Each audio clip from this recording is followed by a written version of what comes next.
Hola, soy Kelly. Desde un extraño entierro con un pájaro hasta un laberinto de leyenda que cobra vida, aquí hay 10 misteriosos descubrimientos arqueológicos.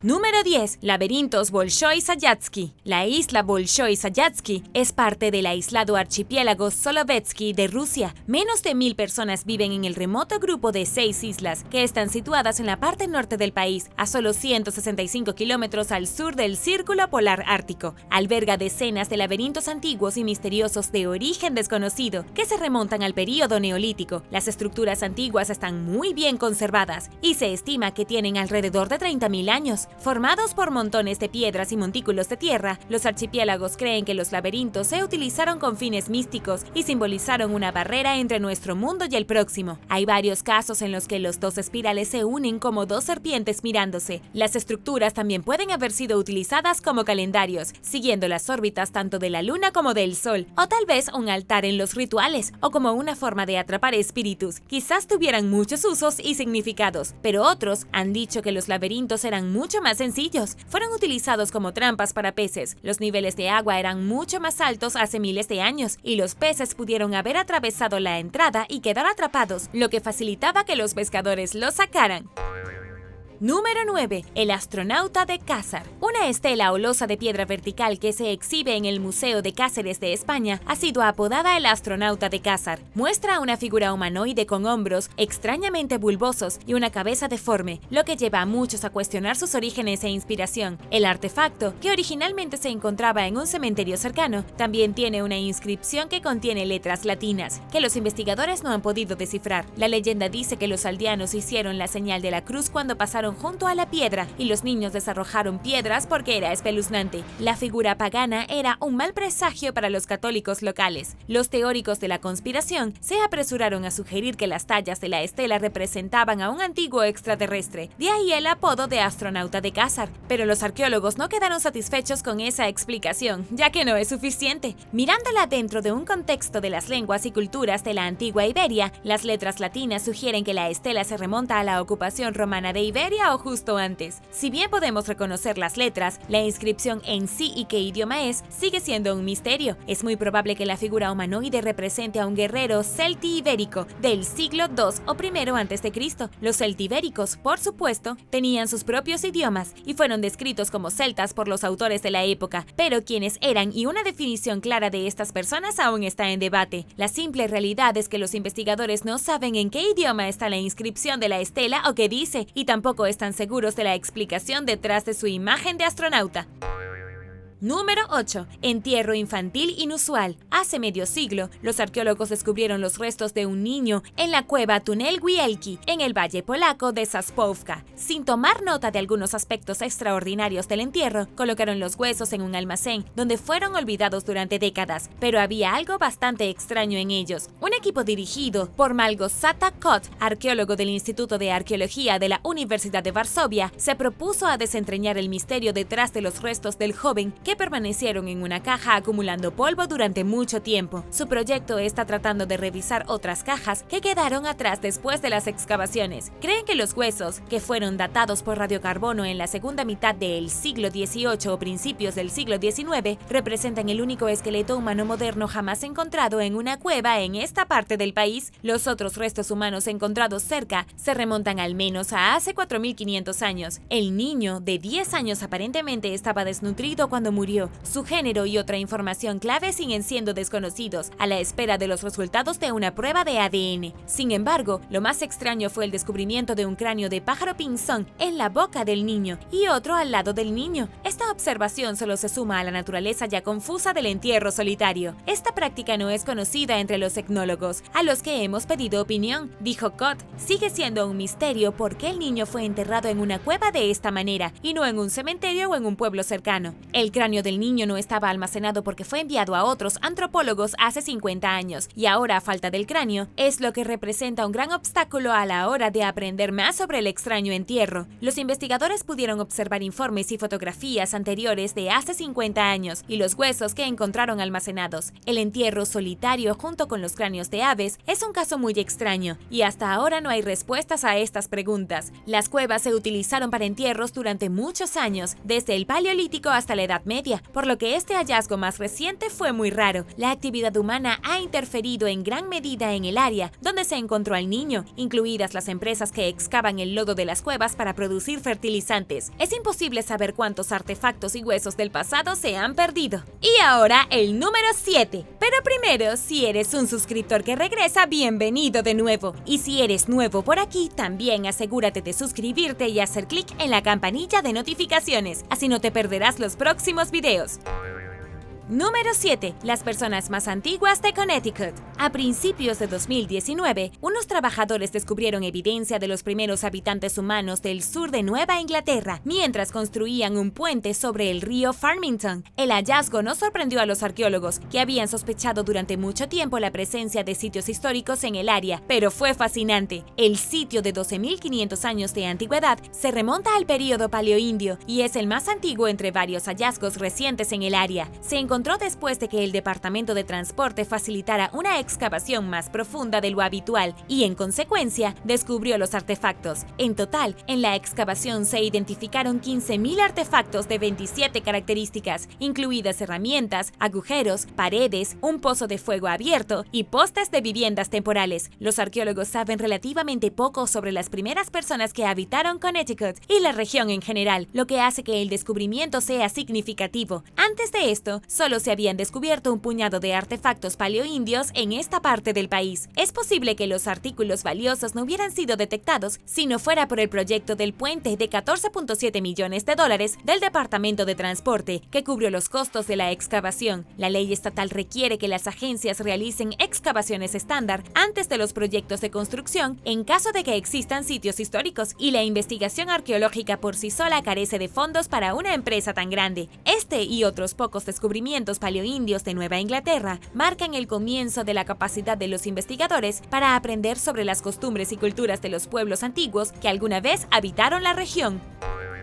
Número 6. Tumba de Casta. La ubicación de la tumba de Alejandro Magno es un misterio de larga data, pero es posible que un equipo de arqueólogos se haya acercado un paso más para encontrar respuestas en el sitio arqueológico de Casta Hill, aproximadamente a 595 kilómetros al norte de Atenas, en Grecia. A partir del 2012, el equipo dirigido por Caterina Peristeri excavó lo que cree que es el sitio de enterramiento más grande del país, que data de entre el 325 al 300 a.C.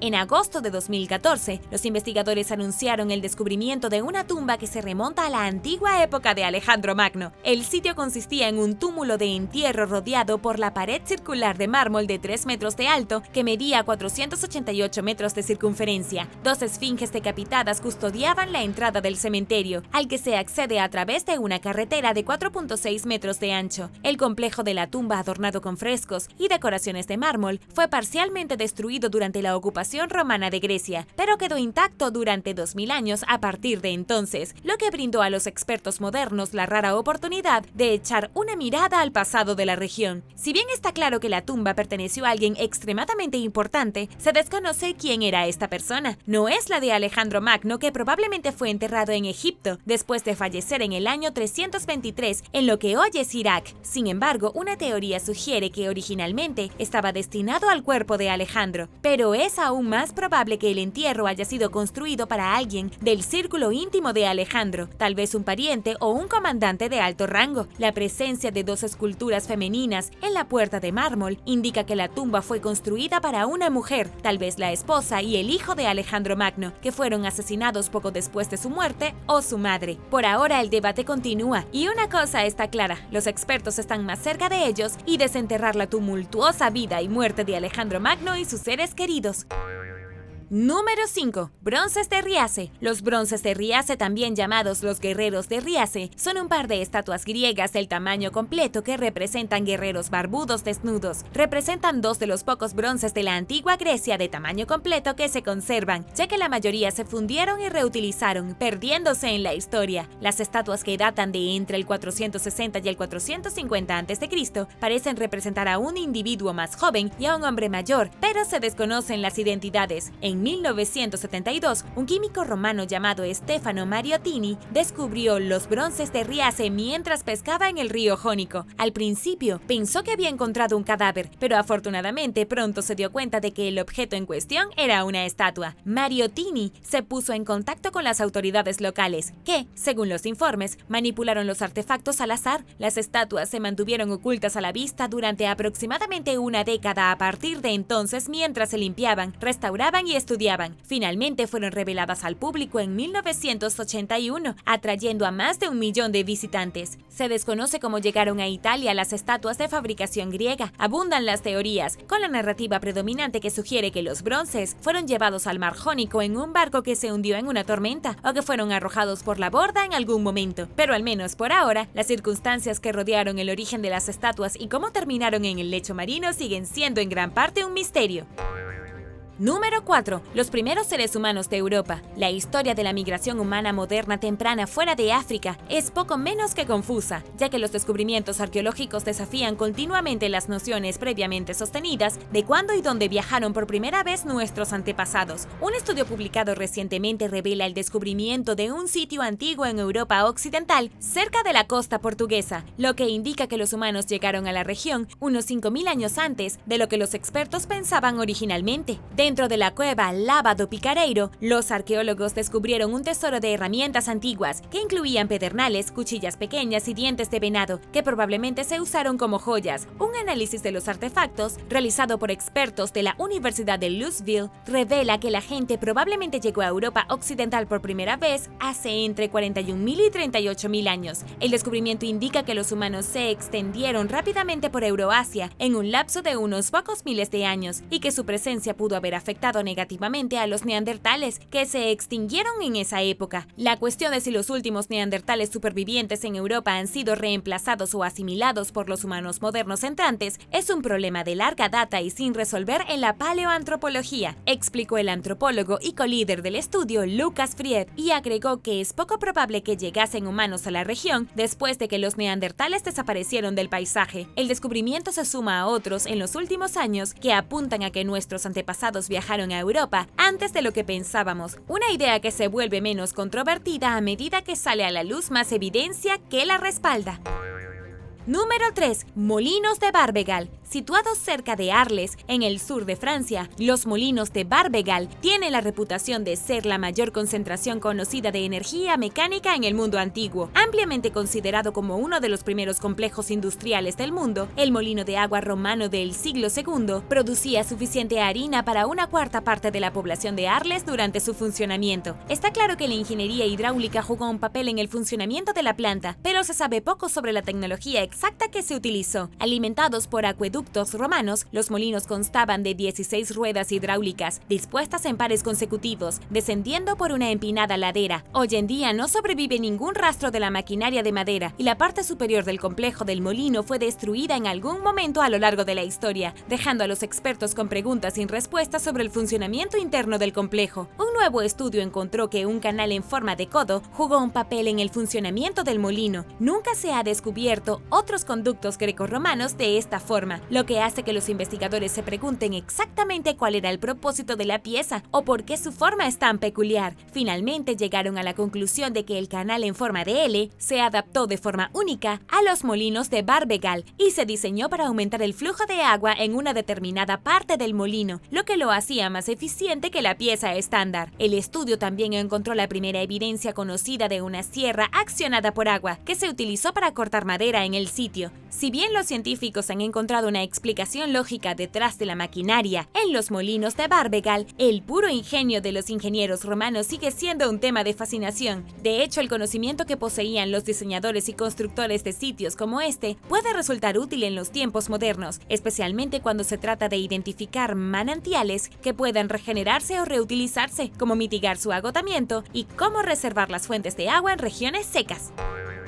Número 2. Paternidad neandertal. Hay muchas cosas que no sabemos sobre nuestros primos prehistóricos, los neandertales, pero los descubrimientos de los últimos años muestran que a menudo pensábamos erróneamente que estos parientes antiguos eran estúpidos, o al menos primitivos en comparación con los primeros humanos. La evidencia más reciente en contra de este concepto erróneo se capta en un nuevo estudio que analiza 3 dientes de leche de neandertal encontrados en el noreste de Italia, pertenecientes a niños que vivieron entre 70.000 y 45.000 años atrás. Los científicos descubrieron que los bebés neandertales dejaban la leche y pasaban a alimentos sólidos alrededor de los 5 o 6 meses de edad, al igual que los niños humanos. El comienzo del destete se relaciona más con la fisiología que con los factores culturales, explicó la coautora del estudio, Alessia Nava. En los seres humanos modernos, la primera introducción de alimentos sólidos se produce alrededor de los 6 meses de edad, cuando el niño necesita un suministro de alimentos con más energía y es compartido por culturas y sociedades diferentes. El hallazgo indica que los neandertales probablemente estaban intelectualmente a la par con nuestros antepasados del Homo sapiens. En palabras del investigador Federico Lugli, ahora sabemos que también los neandertales comenzaron a destetar a sus hijos como lo hacen los humanos modernos. En particular, en comparación con otros primates, es muy posible que la alta demanda de energía del cerebro humano en crecimiento provoque la introducción temprana de alimentos sólidos a la dieta infantil. Tampoco olvidemos que los neandertales y los humanos comparten el 99.7% del mismo ADN, lo que nos hace más estrechamente relacionados de lo que tal vez pensamos. De hecho, la mayoría de los humanos modernos llevan un pequeño porcentaje del ADN de nuestro pariente extinto, lo que nos convierte en una prueba viviente de que los neandertales y los humanos se cruzaron y que después de todo no éramos tan diferentes entre nosotros. Pero si éramos tan parecidos y ambos tan avanzados en comparación con otros primates, ¿por qué los humanos sobrevivieron hasta nuestros días mientras que los neandertales se extinguieron hace unos 40.000 años? Ese es un misterio que los propios expertos todavía están tratando de descubrir, y descubrimientos como este, que apuntan hacia las capacidades de los neandertales, posiblemente presenten más preguntas que respuestas.